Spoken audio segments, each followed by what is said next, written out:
అందరికీ నమస్కారం అండి. తెలంగాణ రాష్ట్ర ప్రభుత్వ ఉద్యోగుల తాజా సమాచారంలో భాగంగా పెండింగ్ బిల్లులు, రిటైర్మెంట్ బెనిఫిట్స్‌కి సంబంధించి ఇంపార్టెంట్ అప్డేట్స్ అయితే రావడం జరిగిందండి. సో, ముందుగా వీడియోని సపోర్ట్ చేసే వారందరూ కూడా వీడియోని ఒక లైక్ చేసి మీ తోటి ఉద్యోగ మిత్రులకు వీడియోని అయితే షేర్ చేయండి. ఛానల్‌ని ఫస్ట్ టైం కనుక విజిట్ చేసినట్లయితే తప్పనిసరిగా సబ్స్క్రైబ్ చేసుకొని పక్కన ఉండే బెల్ సింబల్‌ని యాక్టివేట్ చేసుకోండి. తెలంగాణ రాష్ట్రంలో కొత్త పీఆర్సీ ప్రకారంగా వేతనాలు అయితే చెల్లించాల్సిన సమయం అయితే వచ్చేసిందండి. ఇప్పటికే చాలా నెలలు లేట్ అయితే అయింది. సో, ఖచ్చితంగా పీఆర్సీ అనేది ఇవ్వాలి. ఈలోగా మధ్యంతర భృతి కూడా ఇవ్వాలని చెప్పేసి ప్రభుత్వ ఉద్యోగులు భావిస్తున్నారు. ఇక పెండింగ్లో ఉన్నటువంటి బిల్లులు, రిటైర్మెంట్ బెనిఫిట్స్‌కి సంబంధించి పూర్తి వివరాలు అయితే తెలుసుకుందాం. తెలంగాణ రాష్ట్ర ప్రభుత్వ ఉద్యోగులు, అధ్యాపకులకు ఊహించని షాక్ అయితే తగిలింది. నాటి సీఎం కేసీఆర్ గారు రిటైర్మెంట్ వయసు పెంచగా దాన్ని తగ్గించాలనే డిమాండ్ అయితే వ్యక్తమవుతుంది. ఉద్యోగుల పదవీ విరమణ వయసు తగ్గించాలని కోరుతూ ఆందోళనలు అయితే మొదలయ్యాయి. పదవీ విరమణ వయసును 58 ఏళ్లకు తగ్గించాలనే డిమాండ్తో తెలంగాణలో నిరసనలు కూడా ప్రారంభమయ్యాయి. ఉద్యమాలగడ్డ ఉస్మానియా విశ్వవిద్యాలయంలో విద్యార్థులు ఆందోళన బాటైతే చేపట్టారు. ఉస్మానియా విశ్వవిద్యాలయంలోని ఆర్ట్స్ కళాశాల ఎదుట నిరుద్యోగులు జేఏసీ నిరసన చేపట్టింది. తక్షణమే ప్రభుత్వ ఉద్యోగుల పదవీ విరమణ వయసు అనేది 61 సంవత్సరాల నుంచి 58 ఏళ్లకు తగ్గించాలని ఓయూ నిరుద్యోగ జేఏసీ అధ్యక్షుడు మోతీలాల్ నాయక్ డిమాండ్ చేశారు. అయితే ప్రభుత్వ ఉద్యోగులు కూడా 58 ఏళ్ల వరకే ఉండాలి అని చెప్పేసి అడుగుతున్నారు.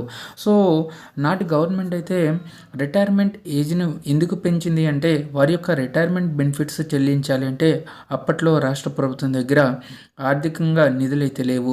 సో, ఆర్థిక బకాయిల నుంచి తప్పించుకునేందుకు గత గవర్నమెంటు కనీసం 3 ఏళ్ళైతే పెంచడం జరిగిందండి. సో, అయితే ఇప్పుడు ఈ సంవత్సరంలో చాలామంది అయితే రిటైర్ అవుతున్నారు. వాళ్ళందరికీ కూడా రిటైర్మెంట్ బెనిఫిట్స్ అయితే ఒకేసారి చెల్లించాల్సిన పరిస్థితి అయితే ఉంది. అయితే రిటైర్మెంట్ బెనిఫిట్స్ అనేది ఒకేసారి చెల్లిస్తారా లేదా మళ్ళీ రిటైర్మెంట్ వయసు అయితే పెంచుతారా అనేది ఇంకా ప్రభుత్వం నుంచి స్పష్టత అయితే రావాల్సి అయితే ఉంది. గతంలో అధికారంలో ఉన్న బీఆర్ఎస్ ప్రభుత్వం రాష్ట్ర ప్రభుత్వ ఉద్యోగుల పదవి విరమణ వయసును 61 సంవత్సరాల నుంచి 62 సంవత్సరాలకు పెంచి ఉద్యోగులపై పనిభారాన్ని పెంచిందని గుర్తు చేశారు.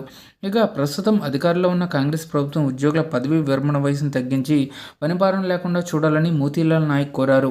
పోలీస్ శాఖ వారికి, ఆర్టీసీ ఉద్యోగులకు పదవి విరమణ వయసును 55 సంవత్సరాలకు తగ్గించాలని డిమాండ్ చేశారు. ఇక రిటైర్మెంట్ వయసును తగ్గిస్తే ప్రతి ఏటా 9,000 ఉద్యోగాలను అదనంగా భర్తీ చేయవచ్చని కూడా వివరించారు. ఇక ప్రభుత్వం అనాలోచిత నిర్ణయంతో రాష్ట్రంలో నిరుద్యోగులుగానే మిగిలిపోయారనే ఆవేదన వ్యక్తం చేశారు. వయోపరిమితిని పెంచుకుంటూ పోతున్న కొద్దీ ఉద్యోగస్తుల ఆరోగ్యం సహకరించక తీవ్ర ఇబ్బందులకు గురవుతున్నారని ఓయూ నిరుద్యోగ జేఏసీ అధ్యక్షుడు మోతీలాల్ నాయక్ వాపోయారు. కాంగ్రెస్ ప్రభుత్వం వెంటనే పదవి విరమణ వయసును తగ్గించాలని డిమాండ్ చేశారు. లేకపోతే రాష్ట్ర వ్యాప్తంగా నిరుద్యోగులందరినీ ఏకం చేసి భారీ ఎత్తున ఉద్యమం చేపడతామని హెచ్చరించారు.